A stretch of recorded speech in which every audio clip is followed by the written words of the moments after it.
أعوذ بالله من الشيطان الرجيم بسم الله الرحمن الرحيم الحمد لله رب العالمين والصلاة والسلام على سيد الأنبياء والمرسلين رحمة للعالمين خاتم النبيين أبي القاسم محمد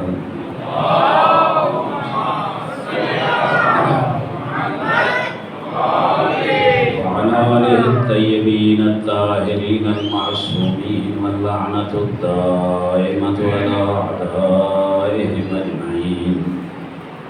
أما بعد فقال الله الحكيم في كلامه المجيد بسم الله الرحمن الرحيم لقد من الله على المؤمنين إذ بعث فيهم رسولا من أنفسهم يتلو عليهم آياته ويزكيهم ويعلمهم الكتاب والحكمة وإن كانوا من قبل لفي ضلال مبين صدق الله العلي العظيم صلوات محمد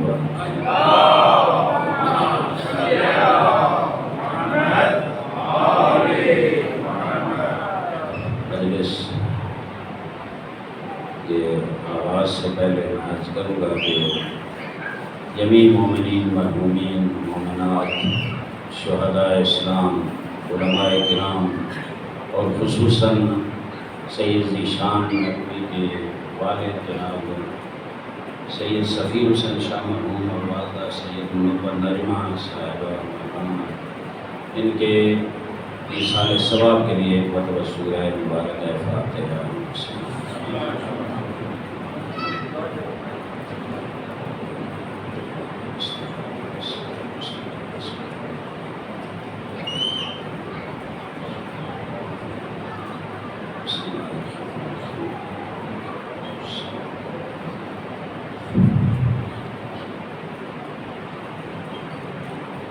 صلوات محمد وعلى محمد.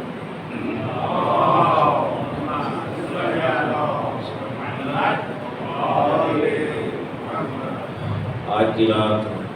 میں سمجھتا ہوں اہل بیت کے گھرانے میں بہت بڑی سوگواری کی رات ہے اور ظاہر ہے اہل بیت اطہار یہ فرامین مسلسل ہیں کہ ہمارے گھر میں خوشی ہو تو ہمارے جو محب ہیں جو عاشقان اہل بیت ہیں ان کے ہاں بھی خوشی ہوتی ہے، ہمارے گھر میں سوگواری ہو تو تمام دنیا میں جو اہل ایمان ہیں محبان اہل بیت ہیں ان کے ہاں بھی خوشی ہوتی ہے۔ میں کوشش یہ کروں گا کہ زیادہ طولانی بیان نہ ہو، گرچہ اتنے اہم ایام ہیں کہ حضور اکرم صلی اللہ علیہ وآلہ وسلم کی وفات شہادت کہوں جو روایات ہیں اس حوالے سے حضرت امام حسن مجتبیٰ جو حضور کے بڑے نواسے اور جناب علی الزہرا کے بڑے بیٹے ان کی دردناک شہادت، اور پھر اگلے دن آخر سفر کو امام ہشتم حضرت امام علی رضا علیہ السلام کا یوم شہادت ہے۔ یہ موضوعات ایسے ہیں جن پہ بڑی تفصیلی گفتگو چاہیے، لیکن میں کوشش کروں گا کہ انتہائی مختصر آپ خدمت میں عرض کروں۔ آیے مجیدہ جو میں نے آپ خدمت میں عرض کی ہے، اللہ کی ذات ارشاد فرما رہی ہے لَقَدْ مَنَّ اللَّهُ عَلَى الْمُؤْمِنِينَ إِذْ بَعَثَ فِيهِمْ رَسُولًا۔ توجہ رکھنا کہ حضور اکرم صلی اللہ علیہ وآلہ وسلم کائنات کے سردار، سید المرسلین، حبیب رب العالمین، رحمت للعالمین، تمام کائنات کے سردار، میں سمجھتا ہوں دنیا انسانیت میں یہ حقیقت ہے، یہ ہمارا عقیدہ ہے کہ دنیا انسانیت میں ان سے افضل کوئی نہیں ہے۔ ان کو جب مبعوث پر رسالت کر رہے ہیں تو کیا جملہ ارشاد فرمایا قرآن میں ہے لَقَدْ مَنَّ اللَّهُ عَلَى الْمُؤْمِنِينَ، اللہ نے اہل ایمان پر احسان فرمایا۔ من اللہ یعنی منت فرمائی، احسان فرمایا کہ حضور اکرم صلی اللہ علیہ وآلہ وسلم جیسی ہستی کو مبعوث پر رسالت کیا۔ علی المومنین اذ بعث فیہم رسولا، جب مبعوث پر رسالت کیا ہے ایسے رسول کو جو خود ان میں سے ہیں، من انفسہم، جو خود ان میں سے ہیں۔ حضور اکرم کی بعثت کے حوالے سے گفتگو ہے۔ میں یہاں عرض کروں گا کہ ظاہر ہے بعثت ایک لمبا اور طولانی موضوع ہے، لیکن یہاں جو بعثت کے حوالے سے اور رسول اکرم کو مبعوث کرنے کے حوالے سے جملے ارشاد فرمائے گئے ہیں، وہ 3 سٹیپس ہیں، 3 مرحلے ہیں۔ حضور اکرم کا کام کیا تھا؟ میں سمجھتا ہوں یہی تمام انبیاء کا مشن تھا، تمام انبیاء کا کام تھا، اور اسی لیے اللہ نے انبیاء کو مبعوث پر رسالت کیا۔ جملہ یتلو علیہم آیاتہ، پہلا کام کیا کیا انبیاء نے؟ حضور اکرم کا پہلا کام کیا ہے؟ اللہ کے پاک کلام کی آیات تلاوت فرماتے تھے۔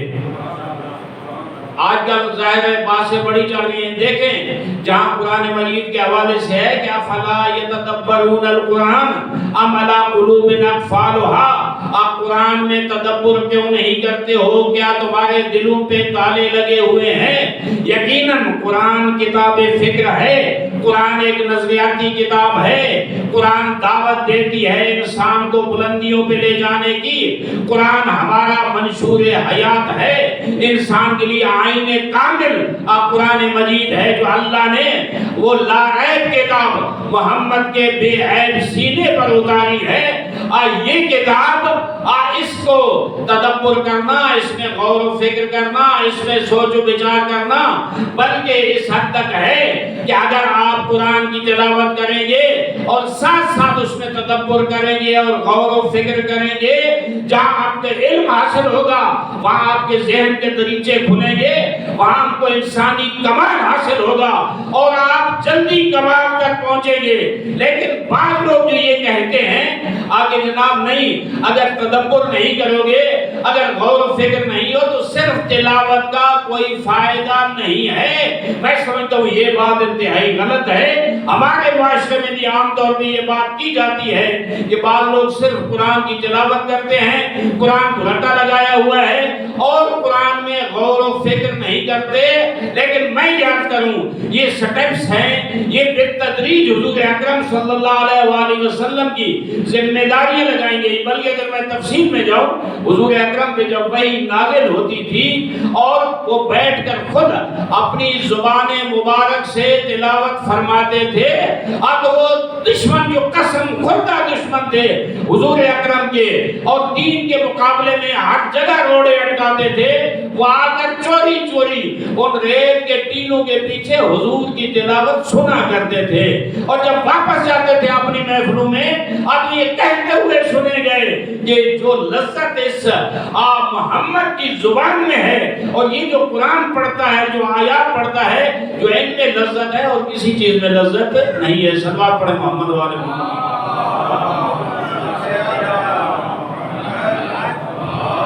تو حضور کا جو پہلا مرحلہ تھا اب وہ کیا ہے؟ یتلو علیہم آیاتہ۔ اس قوم میں جو قوم تازہ کوئی غلام تھے، کوئی غریب تھے، پسے ہوئے طبقات تھے، ان میں سب سے پہلے کیا کرتے تھے؟ جو وحی الہی نازل ہوتی تھی اس کی تلاوت ان کو سناتے تھے، اور اسی تلاوت میں کوئی ایسی جاذبیت تھی، اسی میں کوئی ایسا اٹریکشن تھی، اسی میں کوئی ایسی محبوبیت اور مقبولیت تھی اور پیارا پیغام تھا کہ لوگ محمد مصطفیٰ کی طرف کھنچے چلے آتے تھے۔ تو حضور نے سب سے پہلا کام کیا کیا؟ تو ہمیں بھی ضروری ہے، دیکھیں ہمارے جوان آج جو قرآن سے دور ہیں، میں سمجھتا ہوں کہ ان کے لیے ہماری ذمہ داری یہ ہے کہ سب سے پہلے ان کو قرآن کی تلاوت سکھائیں۔ مجھے یاد ہے ہمارے ایک بزرگ عالم دین علامہ حافظ سیف اللہ صاحب مرحوم دیوبندی، شاید بعض لوگوں نے سنا ہو، جو پرانے بزرگ بیٹھے انہوں نے ان کو سنا ہوگا۔ مجھے ان کی خدمت کا شرف حاصل ہے اور ان کے ساتھ کچھ عرصہ لوٹا بردار کے طور پہ رہا ہوں، اور وہ یہ اپنی مجالس میں یہ جملہ فرمایا کرتے تھے اور بہت خوبصورت جملہ ہے۔ اور دوسرا جو میں عرض کر رہا ہوں وہ یزکیہم کے حوالے سے، آپ کے قرآن مجید ایک ایسی مظلوم کتاب ہے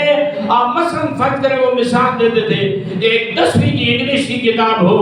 آپ وہ انسان یہ بچے جو بیٹھے ہیں یہ اگر صرف ریڈنگ کر لیں لیکن اس کا ترجمہ نہ جانتے ہوں، اس کے مفاہیم سے آشنائی نہ ہو، اس کے مطالب کو نہ سمجھتے ہوں، آپ تو نہیں کہتے اب یہ وہ انگلش کی کتاب پڑھا ہوا ہے، پڑھا ہوا تب کہتے ہیں جب اس کا ترجمہ بھی جانتا ہو، اس کا مفہوم بھی جانتا ہو۔ لیکن وہ فرماتے تھے قرآن ایسی مظلوم کتاب ہے اور جس کو صرف ریڈنگ کر لیتے ہیں، تلاوت کر لیتے ہیں، میں سمجھتا ہوں ہمارے معاشرے کی بدقسمتی ہے۔ آگے قرآن کی تلاوت تک ہم رک جاتے ہیں، آگے جو پاک رسول نے ہمیں رستہ دکھایا تھا، ان کا جو مشن تھا، ہم اس کی طرف نہیں جاتے۔ تو وہ فرمایا کرتے تھے قرآن مظلوم کتاب ہے کہ ہم صرف ریڈنگ کر لیتے ہیں۔ کسی بچے سے پوچھو نا آگے تم قرآن پڑھے ہوئے ہو یا نہیں، وہ کہتے ہیں جی ہم پڑھے ہوئے ہیں، حالانکہ نہ ترجمہ جانتے ہیں، نہ اس کی تفسیر جانتے ہیں،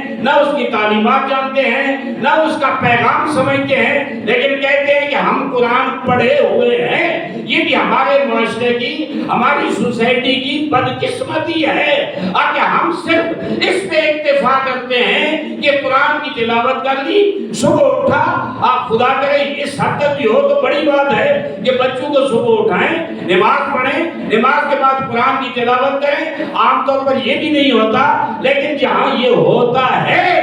یہ ہے کہ تھوڑا سا آگے بڑھائیں، انہیں کہیں قرآن ترجمے والا میں آپ کو لے کے دیتا ہوں، روزانہ 2 رکوع تلاوت بھی کرو اور اس کا ترجمہ بھی پڑھو، تاکہ میں اپنے آپ کو، میں اپنے بچوں کو، میں اپنے گھرانے کو اس بلندی تک لے جاؤں جو حضور اکرم صلی اللہ علیہ وآلہ وسلم کا مشن تھا۔ اگلا مرحلہ حضور کا کیا تھا؟ یتلو علیہم آیاتہ، آگے تھا ویزکیہم، اور ان کا تزکیہ نفس کرتے تھے۔ توجہ ہے نا، مشکل موضوع تو نہیں شروع ہو گیا۔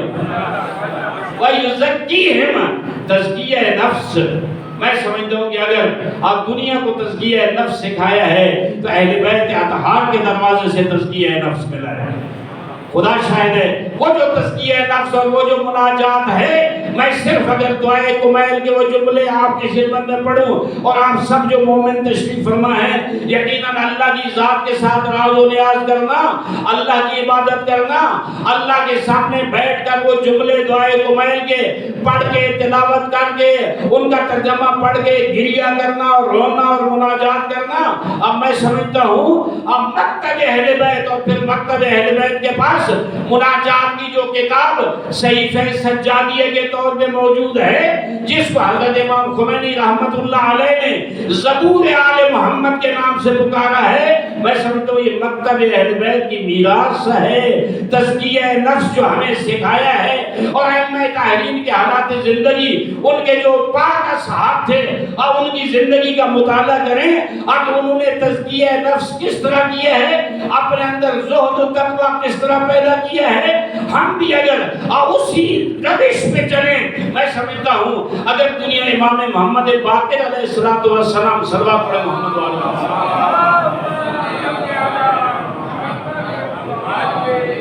جو ارشاد فرماتے ہیں کہ کاش کہ ہمارے علوم دنیا والوں تک پہنچ جاتے، اگر ہمارے علوم اہل بیت اطہار کے علوم دنیا والوں تک پہنچ جاتے تو فرماتے ہیں دنیا میں سب ہمارے فالوورز ہوتے، ہمارے پیروکار ہوتے اور کسی کا ماننے والا کوئی نہ ہوتا۔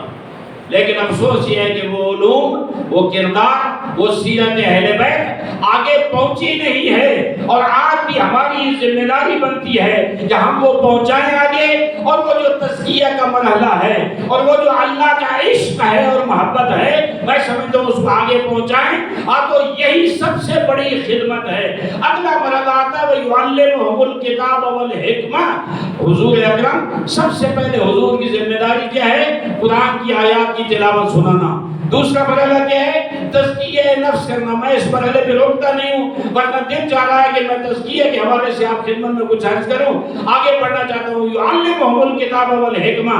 اللہ کے رسول کی ذمہ داری ہے کہ کتاب اور حکمت کی تعلیم دے۔ علم کی بڑی اہمیت ہے، علم پھیلائیں۔ وہ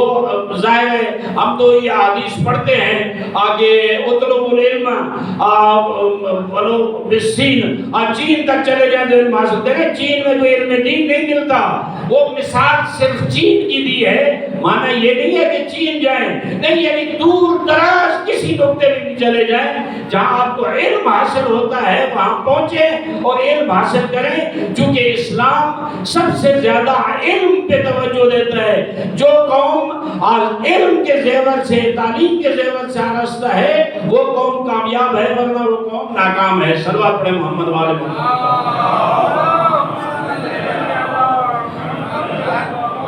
اب جو حضور اکرم صلی اللہ علیہ وسلم کو مبعوث سے رسالت فرمایا،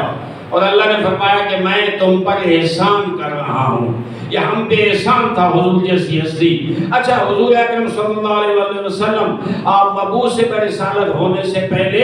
اس معاشرے میں، جس معاشرے میں آپ کفر چھایا ہوا تھا، ظلمتیں تھی، تاریکیاں تھی، جہالت تھی، اور سب کچھ تھا، اس معاشرے میں بھی اپنا ایک ایسا کردار اور ایک سیرت پیش کی جس کے ذریعے اپنے آپ کو صادق اور امین کہلوایا۔ آج میں سمجھتا ہوں کسی کو ہم صادق اور امین کہیں بہت مشکل کام ہے۔ آج ہمارے آئین میں بھی لکھا ہوا ہے کہ جو قومی اسمبلی کے ممبران منتخب ہوں ان کو صادق اور امین ہونا چاہیے۔ اب میں سمجھتا ہوں آج کے دور میں اگر ناممکن نہیں ہے تو اتنا مشکل ہے کہ ڈھونڈے ہوئے کوئی صادق اور امین نہیں ملتا۔ حضور اکرم نے اس کفار اور قریش کے معاشرے سے اپنے کردار، اپنی سیرت، اپنے اس اعلیٰ اخلاق کے ذریعے اپنے آپ کو منوایا ان دشمنوں سے کہ میں صادق بھی ہوں اور میں امین بھی ہوں۔ اب کوئی جھگڑا ہو جاتا تھا تب بھی حضور کے پاس آتے تھے، اور جب کوئی امانتیں رکھنی ہوتی تھی تب بھی حضور اکرم صلی اللہ علیہ وسلم کے پاس آتے تھے۔ آج چونکہ رات ہے نانا اور نواسا کی، تو میں ذکر کروں گا ان دو ہستیوں کا، کوشش کروں گا اگر ذکر پورا کر سکوں، نہیں تو جہاں تک ہو سکا آپ خدمت میں ہدیے کے طور پہ پیش کروں گا۔ صلوات پڑھیں محمد والے محمد کی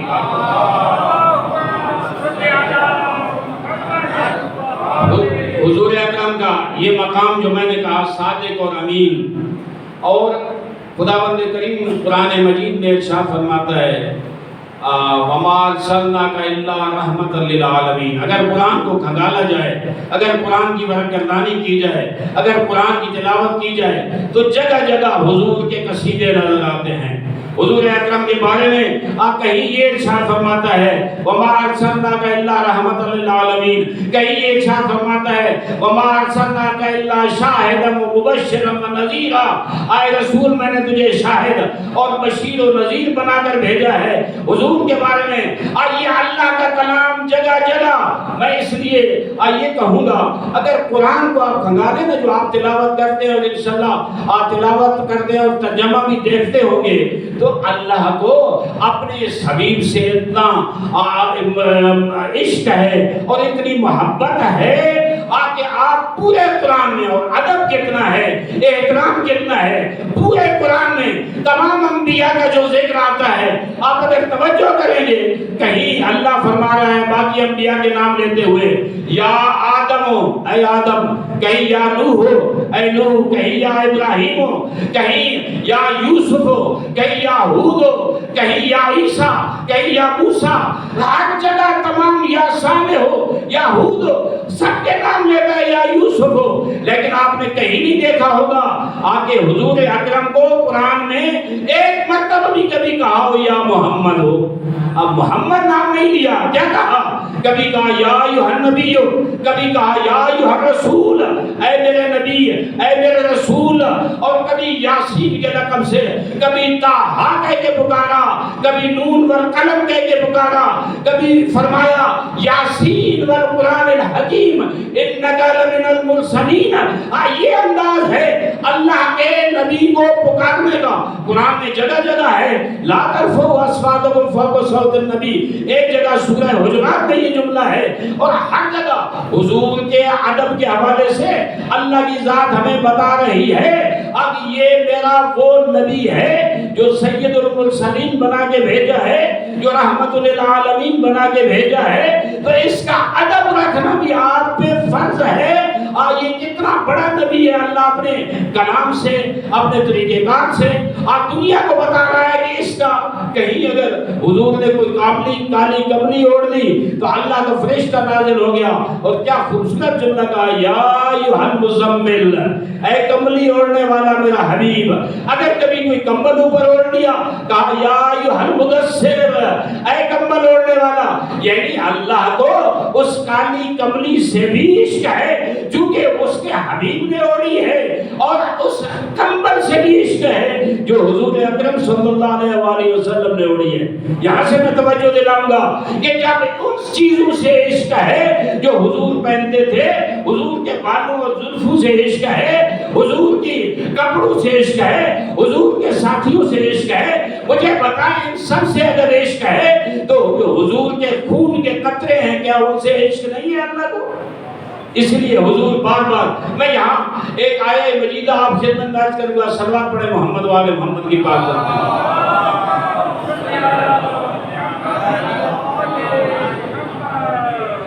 حضور اکرم صلی اللہ علیہ وسلم پہ